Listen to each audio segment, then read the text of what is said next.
I can't believe this shit, Antoni. You are telling me that Doom 2016 is a fucking slow game? Slower than Quake, absolutely.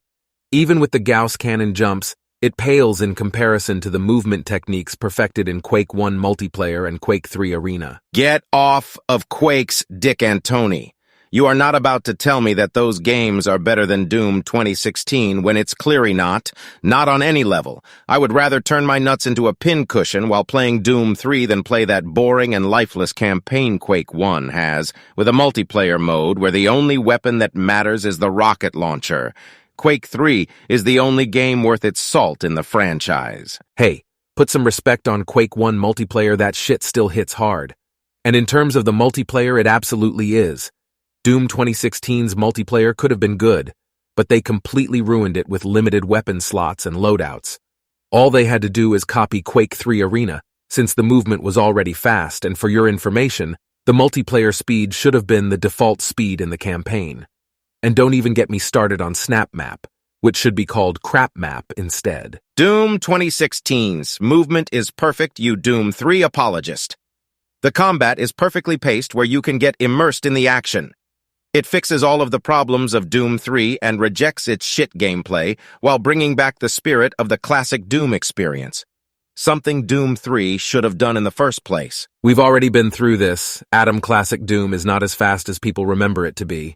And neither is Doom 2016, I'm sorry to say. I also have a lot of other issues I can raise regarding Doom 2016. Here we fucking go! Most of the weapons are negligible. There's absolutely no reason to use anything else after you obtain the rocket launcher, the Gauss cannon, and the super shotgun. Those 3 weapons are more than enough to carry you through Nightmare and even Ultra Nightmare. And once you have the ammo boost rune maxed, it's BFG City.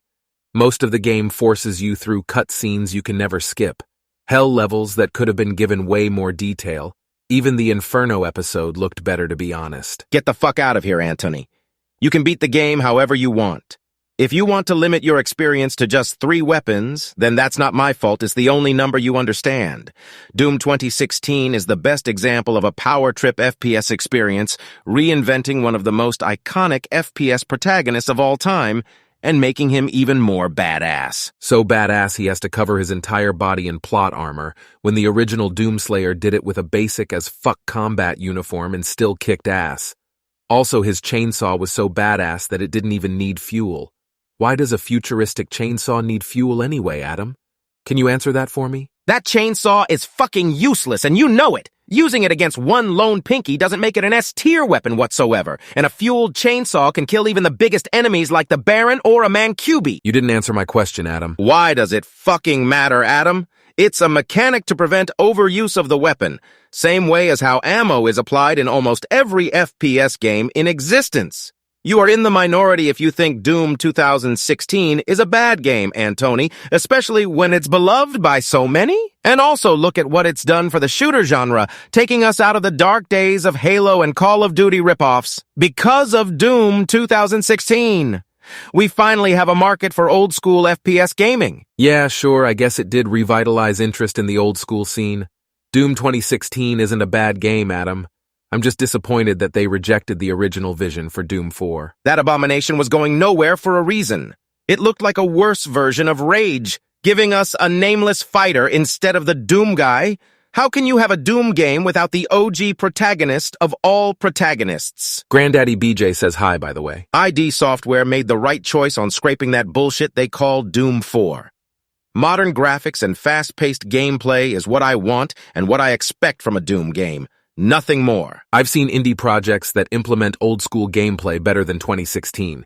I can list them if you want. Yeah, go ahead and give me a shit list, Antoni. Dusk. Quake with fucking rednecks, how original. Ultrakill. Ultracoin, a fucking overrated game. H-Rot. Dusk with one color palette. I don't want to hear the rest of your examples. L takes all of them. You're smoking mad copium, Adam. Doom 2016 has just been exceeded by other games that executed what 2016 did, but better. Even its own sequel far surpasses it. If I hear you talk shit about Doom Eternal, then I'm leaving. No, actually, I think Doom Eternal is fantastic and is better than Doom 2016 in every way. It fixes all the mistakes of the previous game with faster movement, more dynamic combat, better levels and environments. And it does a better service of the classics by bringing back the old models of the demons. making it feel like classic Doom all over again. As much as you piss me off with your takes, Antoni, I have to agree, but you're still wrong about 2016. All I can tell you is this. Every time I play 2016, it just makes me want to play Eternal instead. Anyway, do you want to cool off and team up in battle mode? Yeah, sure sounds good. Let's get it.